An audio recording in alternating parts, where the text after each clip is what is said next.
Now Pedersen to blast all that hit. Diving save. Hart as he flashes across. Maher sets up Carl. Side of the net. Deflected. Score! Maher moving in. Stops. Comes to the middle. Still has a shot. Score! Here's Hughes giving it across. Oh, it's right save. Save by Hart.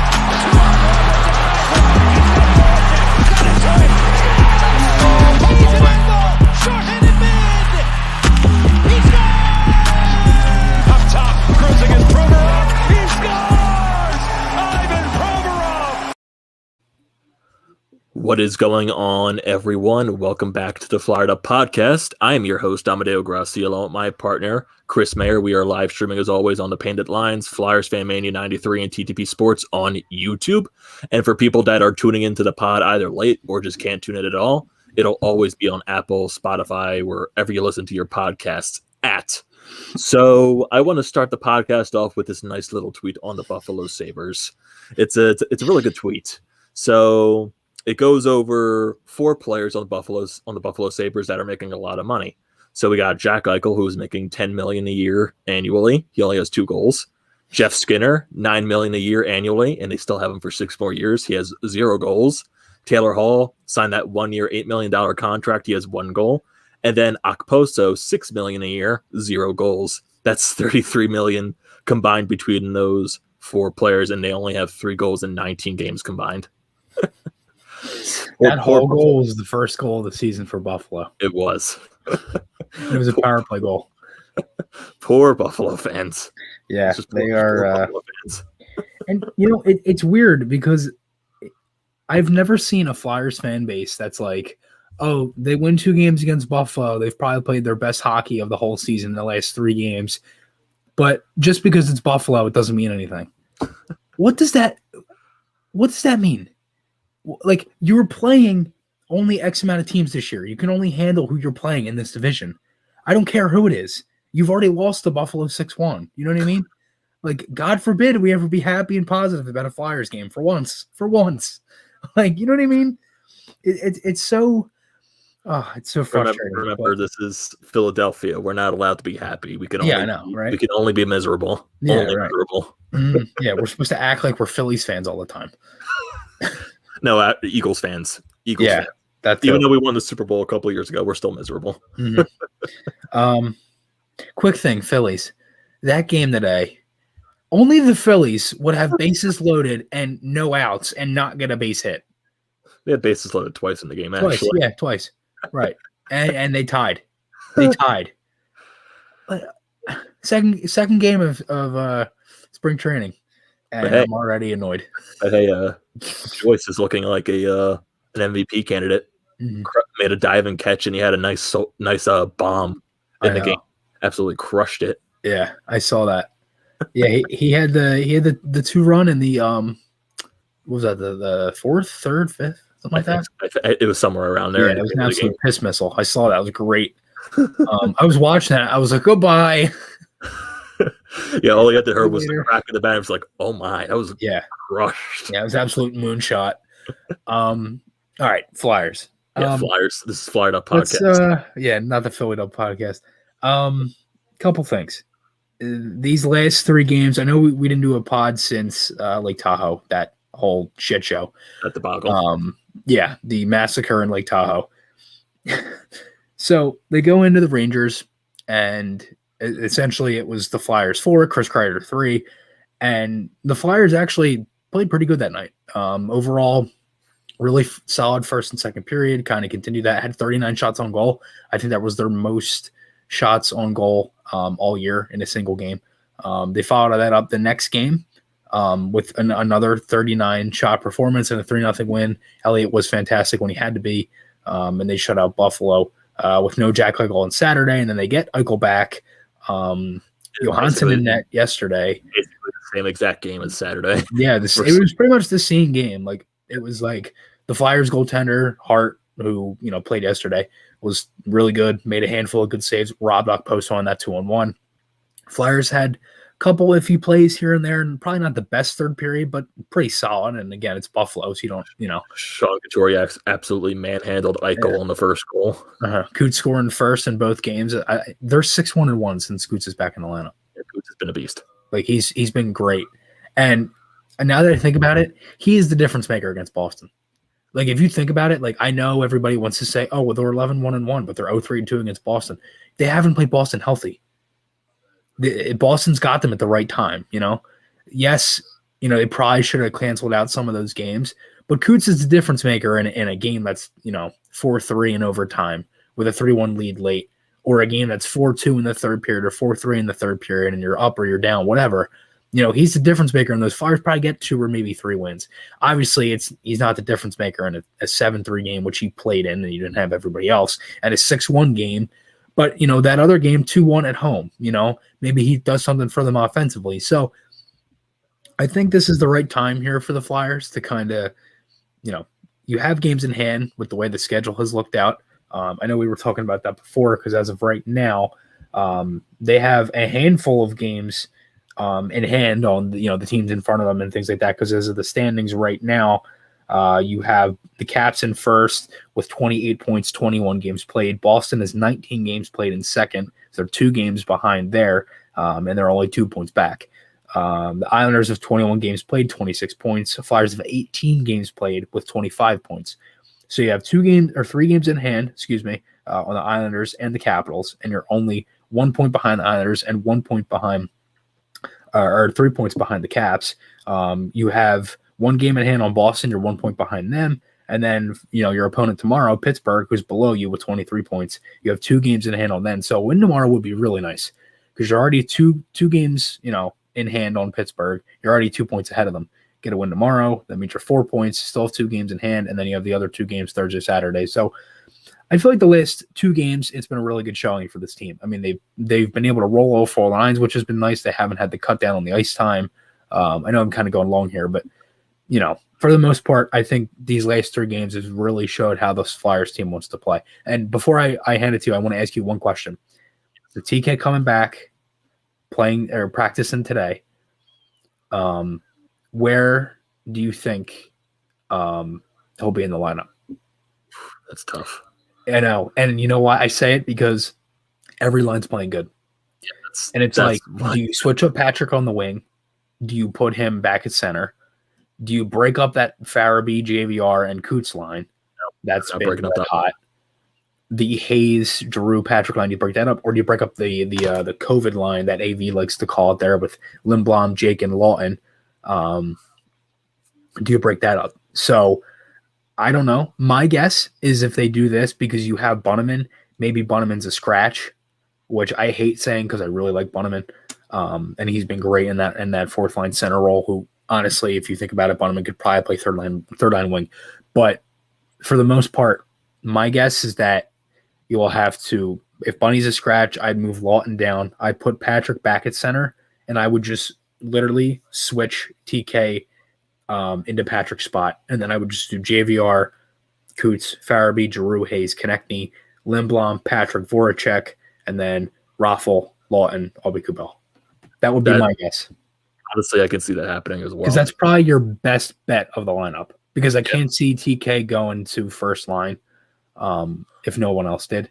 And see him going on the fourth line either. Yeah, he has good chemistry with Hayes. We know that.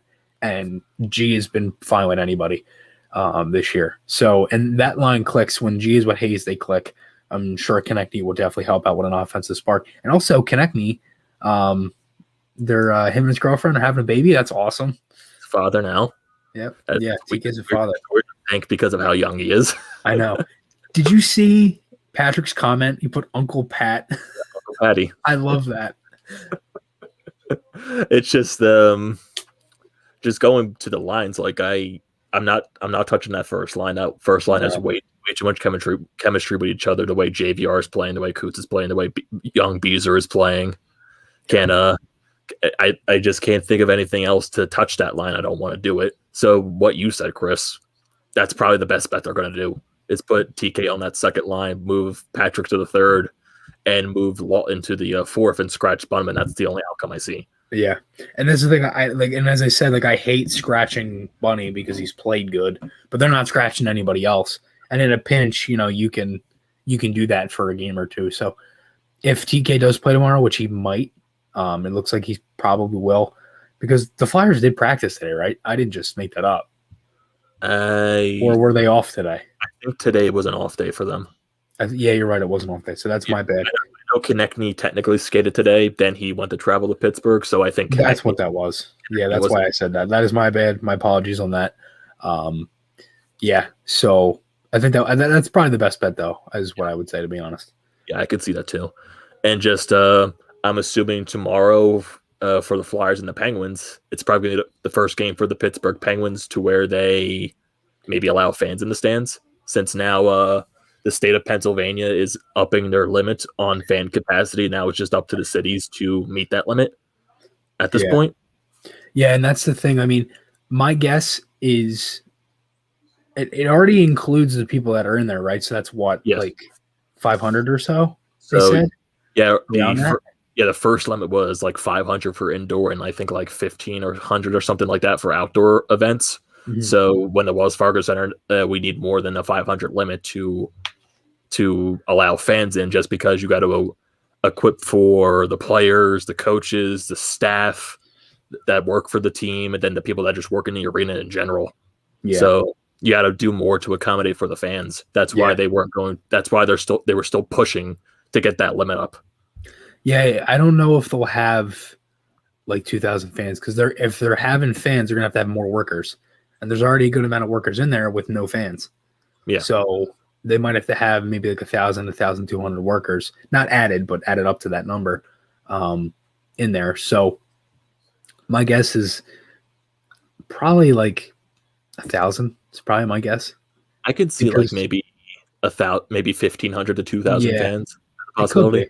Yeah, maybe 1,000, 1,500, something like that. I mean, really, we don't really know, because with the way Wells Fargo is, it's tough, because the arena itself holds like 22,000, but that is taken out with a Flyers or Sixers game because of the floor.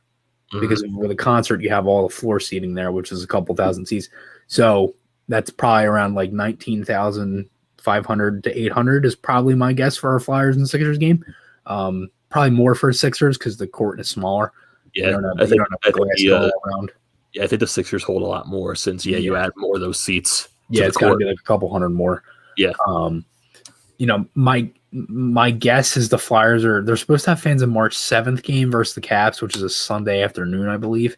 Yeah, the stretch of home games next week. That's what is expected. You still got to wait for the city of Philadelphia to abide by the state's limits now, which is expected to happen. You just got to wait for the city to announce it. Yeah, exactly. So again, I think it's good news. We're trending in the right direction. Hopefully, when playoffs come around, we don't have many issues with this, where test positive or whatever. We kind of maybe get like 20% maybe for the playoffs or something like that. I think anything over probably 20 is probably a stretch this year with everything going on.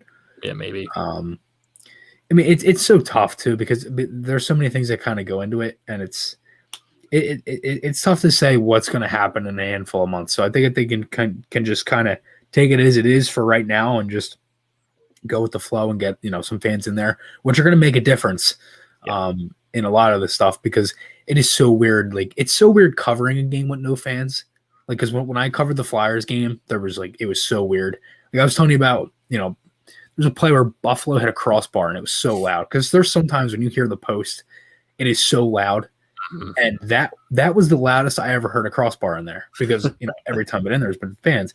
So like, I covered the Phantoms game over the weekend, and there was a couple posts in that game, and the fans didn't really seem like they made much of a difference. I mean, it's also an AHL game too, so it's different. But still, like, it didn't really seem. At times it didn't feel like there was fans in there. But there's some stuff you hear on the ice that you wouldn't hear if there was fans in there. So that's kind of the cool aspect of it too, is like you hear a lot of like the players talking and everything. So that's kind of a cool aspect of it, even though there is no fans in the building. And how many? What's the limit capacity for the Phantoms? Because I know they have been allowing fans since the season started in the AHL. I know it's all season ticket holders. Like you can't purchase tickets, which is most likely what the Flyers are going to do too. Is my guess. Yeah, that's what I would assume. Mm-hmm. But for me and my Did you father, get did you get anything on it? My dad already told the people at the Flyers just to push the money for next year. We're not even going to worry about all that crap. Just because I feel like it's going to be the tickets are probably going to be very expensive, and also it's going to be most likely people with higher seniority than what we are because we're at around I would say 10, 11 years as a season ticket holder, and majority of the people that are going to be there 15 years, 20 years, 30 years are most likely going to get the better crack at them. I would assume. Yeah.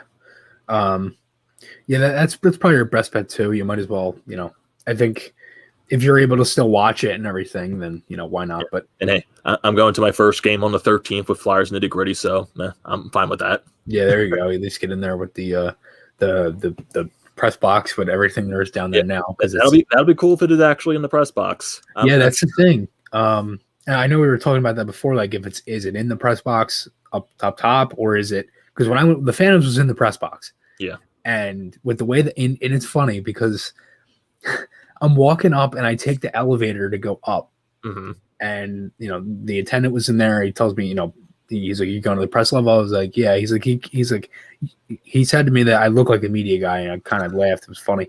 I'm walking through and I open the door, and on the wall there to go into the thing, because when you go in, it's kind of like a little lobby, and there's a door with the overhang with the glass and everything, to where you can see, and then a couple seats, and it's kind of the same thing as you go down the hallway. So I'm looking through and I'm looking for where I'm supposed to be sitting, and they had me at 14, and then at 16 it was Tony Androkidis from Inside AHL Hockey. Really? So I sat next to Tony for the whole night, which was really cool. Because I've talked to Tony before, and he's done some stuff with Flyers Nitty Gritty on their podcast. And I'm looking through, and I see where the scouts were on the other side, like where the bathroom was at the end of the hallway.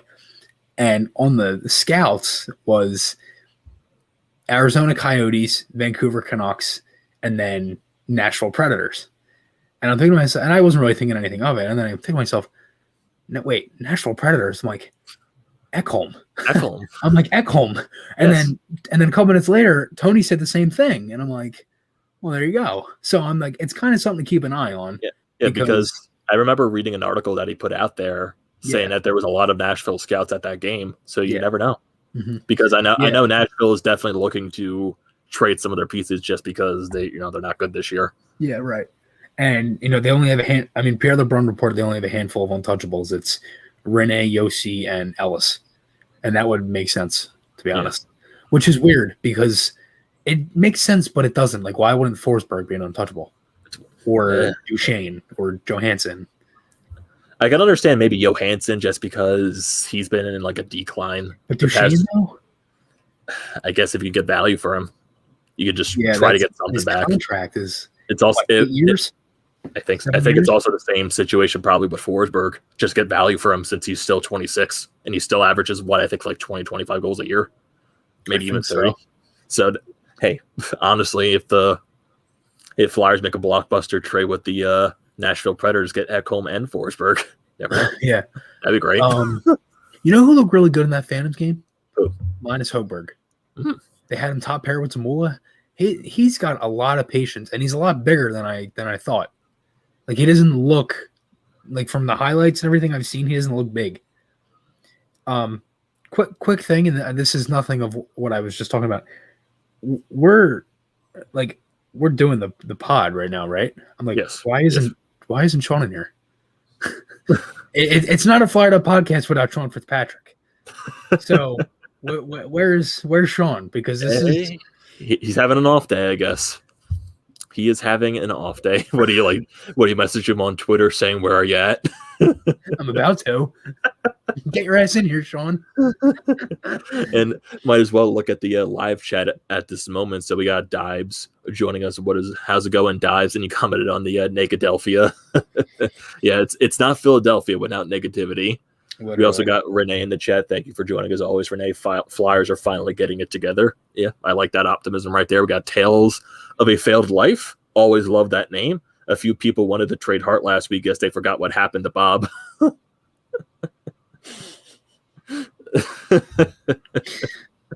Oh boy, the good old Bobrovsky trade. Then we got Renee talking about wish we won the outdoor game, though, because that one held a special meaning to him. It does suck. The Flyers just have a terrible record at outdoor games in general. We only have one win in an outdoor game in our history. They're 1-4. Yeah. Yep. They lost to Boston twice. They lost to two Winter Pittsburgh. Classics, the Stadium Series, and the outdoor game, which is still what they called it. They didn't even call that a Stadium Series. It was just like the outdoor game. The outdoor game. It does suck that they lost it, but we're moved past that now, and as long as they won one.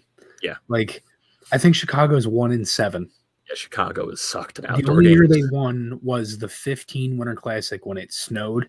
Yeah, against Pittsburgh. Or not Winter Classic, sorry. That The was Stadium Series against that was one of Pittsburgh. the first Stadium Series.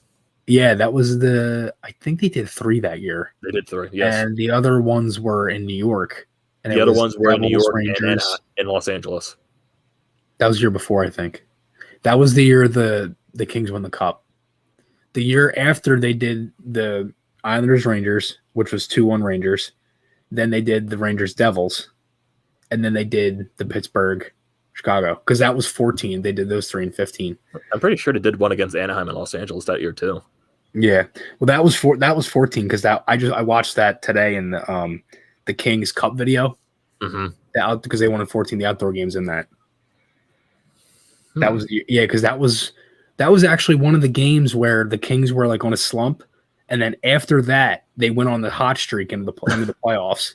Oh, I think that was like the last game that they lost for like a couple weeks or something like that. I don't remember what it was, but I was watching because for some reason on my YouTube now I get a bunch of things from the LA Kings like on the recommended.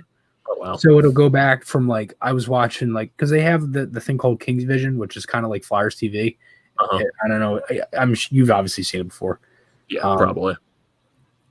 And it's like the stuff that comes off Flyers.com. Well, it's off the Kings website, and it's all throughout the years. So there's like 2012 Cup video, the 14 one, and then there was Kopitar's 1,000th game, Brown's 1,000th game. There was a bunch of like small videos about that stuff, like a bunch of like announcer moments from when like they won the Cup twice and everything, kind of like what they did to like prepare and all that stuff. But a lot of it was really cool. And I would have loved to seen some of that stuff with the Flyers because I feel like for the longest time there was always like you always saw a bunch of teams do a bunch of stuff like that, and you never saw the Flyers do anything like that. Like besides like the Behind the Glass NHL Network, like when was the last time you saw something like that? You know what I mean? I think they did stuff like during I think it was the 17-18 season when they actually did like stuff on the Flyers YouTube. Like they would recap like they would like do like special episodes or something like that. It was a while ago when they did that. That was the only year they did it though. Yeah, I remember like when I was a kid, they used to do that stuff. Like the 13, 14, 15, around those years when they were like mediocre. Yeah, they were all right, not like horrible. Well, they kind of sucked, but whatever. let's just say they sucked and get it over with. Yeah. And I've been thinking I just still don't see a reason to panic with this team. I really don't. Like, where did that come from? All this stuff is it's just spitballing. But seriously, like, think about it. Like, I really don't think there's any reason to panic about this team. Like, we saw how long it took them to get into last year. It's literally around the same time this year. Well, we got to handle, Chris. We are Nicodelphia. So we are very hard on our teams. We are very not optimistic with our teams. Even sometimes not even realistic with our teams. Sometimes we just got to be pure pessimistic. So that's the way Philadelphia rolls. I think you're one of the really the only people that I've known has been that's optimistic with everything. Because seriously, there's no reason to be negative like that. Like, that is just insane to me. Like, I'm sorry. Like, I just, call me Mr. Positive or whatever, but like. Wait. We just got a chatter in the live chat. his name is Go Caps. How you doing, Go Caps? Thanks for joining the podcast. But you also say Go Flyers. So are you a Caps fan or are you a Flyers? I'm lost here. I'm really lost. And then Dibes put it perfectly also. The Sixers are a first place team, yet the people want to cut it. Everyone wants to cut the team. Yeah, that's a good point too. Because and like even them, like there's times where like for example, like the last game, the Flyers, 38 shots on goal, third straight game with over 35 shots. You're again rolling all four lines. You're able to score goals when you can. You dominate teams, and you dominate Buffalo. But it's like, oh well, it was Buffalo. Who gives a shit? Who cares who it was against? Like, does it matter who they beat? You can only play the only same 7 teams this year. So regardless of whoever it is, you still won the game. I don't care who it is. Like we got a secret rant for you folks. We didn't expect this.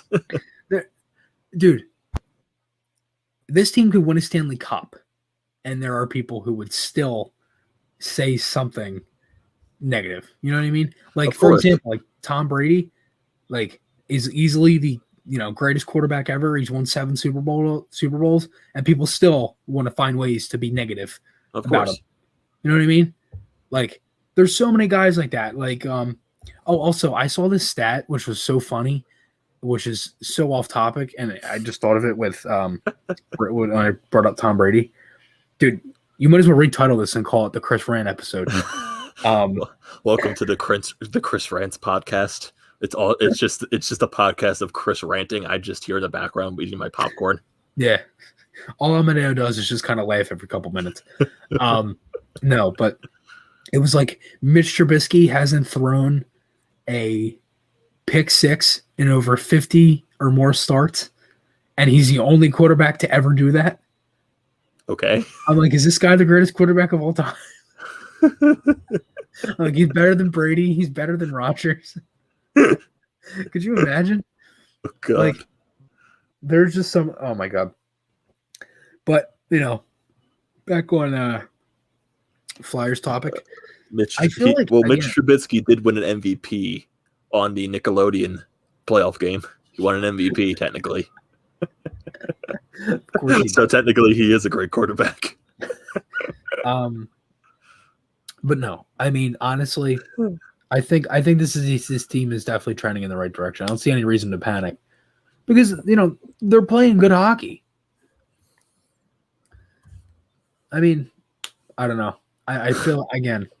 I'll say it's the end of the year, dude. There's no reason. I can tell you're lost in thought. Yeah, because it's so aggravating. Because it's like I feel like I have to repeat myself. I feel like I'm Jimmy 6 times every time I make a video. I have to repeat the same thing every single time. I'm like, it is so annoying. I'm like, I mean, the amount of times I've had to say, "Don't panic, don't panic, don't panic." It's early. It's early. It's early. I'm like, at this point, you should turn into Steve Dangle. Yeah, I might as well. I should just sit here and scream in my phone for 20 minutes, and that's that.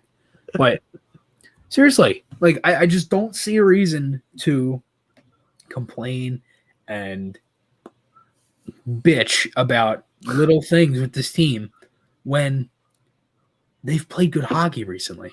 They've played really good the past 3 games. I don't care if it's Buffalo. That means nothing. Like, that means nothing. You're trying to take something positive and make it negative. Because you know what I notice a lot? It's all the little unnecessary situations in people's heads that don't go the way they expect them to. That means that what the Flyers actually did is bad. As weird as that sounds, like that expectation in your head means that if they didn't, complete it, or if they didn't do it to their standard, that means it was bad. Of course. You know what I mean? And that goes for everything. That's how Philadelphia fans are, sadly. Yeah, I know. And also, Go Caps clarified his thing. He's both a Flyers and a Caps fan, so thank you for clarifying that.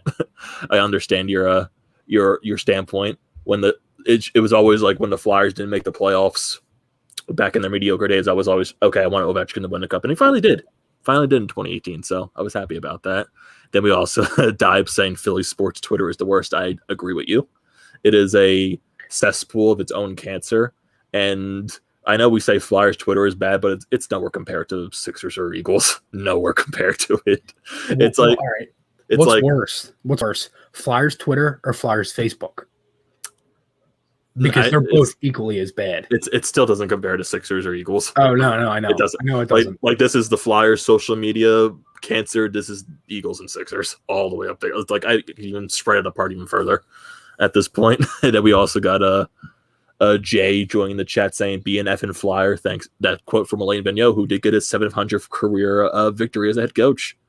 And he tied Mike Babcock for 9th all-time with the NHL head coaches. So if he wins any of these games against the Pittsburgh Penguins, he will be solely in 8th or 9th place in wins for an NHL head coach. So I'm sure he's going to have a bunch of martinis. But I did like what he said at his press conference. He still doesn't have one award that he's looking for. So never know. He could win that in the future. Yep. Quick thing that just got announced that I just saw. Phantoms are allowing, I don't know if you saw this, Phantoms are allowing 15% capacity next home game March 3rd against the Hershey Bears. Ooh, interesting. So that is good to know as well. Connect needs a game time decision for tomorrow. Yeah, I expected that. Most likely means he's going to be in. Yeah, I expected that. Yeah, because I mean, G was game time decision, and he didn't even have to ask G. Probably the same thing with connecting. He probably won't have to ask TK. Probably be in. So I would agree. Yeah. I like this. One more comment before we get into the little preview of the week upcoming against Pittsburgh. So we got a SJ5 Jack saying Facebook is a cursed app. I agree with you. I agree with you. All social media is cursed. It's especially in the Philadelphia sports realm, very, really cursed. So we got a couple of minutes left because I know Chris has a hockey game to get to after this. So we're gonna speed run this for you folks. So we got Flyers versus Penguins 3 times this week. Thank you, COVID, and thank you, NHL scheduling department, to where we play the Pittsburgh Penguins 3 times tomorrow, Thursday, and Friday. Thursday and Tuesday are 7 p.m. games, and Saturday is a 1 p.m. game. So the Pittsburgh Penguins, they are currently 11-8-1 on the season. Flyers are 2 points ahead of the Penguins with a couple of games in hand against them. And if you look at the Penguins stats, Sidney Crosby, he has 18 points in 20 games. He basically leads Pittsburgh in every stat possible. And surprising player, Evgeny Malkin, he only has 12 points. Malkin has not had a good start to the season. I wonder why my fantasy team sucks. Man, how bad is it taking a hit with Malkin? How bad? I'm getting to the point where I might have to drop some of them. Oof. And I don't know who to pick up. Oof. Because, like, I have Patrick, right? Yeah. And he hasn't necessarily done anything, like, offensively, like, give me a point. So, like, the last 3 games, I think he's put up, like, 0.6 or something is his highest. I'm like, I can't keep – I'm losing because of that. Where, like Hart alone yesterday got me 12.6. Like, some of these guys are doing nothing. Like, the one week I had 111 points. I put up 46 the next week from postponements, guys not, doing anything, injuries or whatnot. Like, I'm just getting screwed with all this. And it's so frustrating because with COVID and everything, and now that the way that the waivers are set up on here, it takes a whole 24 hours for the waivers to go through. Jeez. So last night I dropped Rope Hintz and I picked up Kirill Kaprizov. I had to. I'm like, Kaprizov's playing better lately. I think he leads the Wild in points offensively, on offense at least. And I was just like, I have to do this because Hintz was hurt too. So, and you also got looking for the goaltending on Pittsburgh. So their goaltending hasn't been the best. Casey DeSmith has definitely been the better out of the 2 goaltenders between him and Tristan Jarry. Casey DeSmith has a .273 goals against average with a .893 save percentage actually. So it's really going to be a pick or go between Tristan Jarry or Casey DeSmith, whatever is going to happen. So it's going to be a very important week for the Flyers upcoming against the Pittsburgh Penguins. Let's see if we can get some points. This is definitely going to be really important for the standings. So yeah, I know, Chris, you're not going to do predictions. I'm not even going to ask you. No, so I hate we're not going to worry about that. So we're going to wrap up the podcast because I know Chris has got to storm out. So it's going to do it for this episode of the Flyer Up Podcast. And stay tuned for our next episode. It's going to be this Wednesday, March 3rd. And Tyson's going to be joining us back once again, and we're also going to have Flyers daily host Jason Martinez on the show for the podcast, and it's going to be a good time, so people definitely tune into that. If you have questions for Jason, definitely tune into the live stream, and yeah, definitely just stay tuned for that. It's going to be an exciting time to also recapping tomorrow's Flyers game against the Pittsburgh Penguins on whatever happens tomorrow. So it's going to do it for this episode of the Fired Up Podcast. I'm your host, Amedeo Grassia. He is Chris Maher. We'll see you Wednesday. And hopefully it's after a Flyers win tomorrow. And also for people who didn't turn into the live stream today, you could check it out on Apple and Spotify.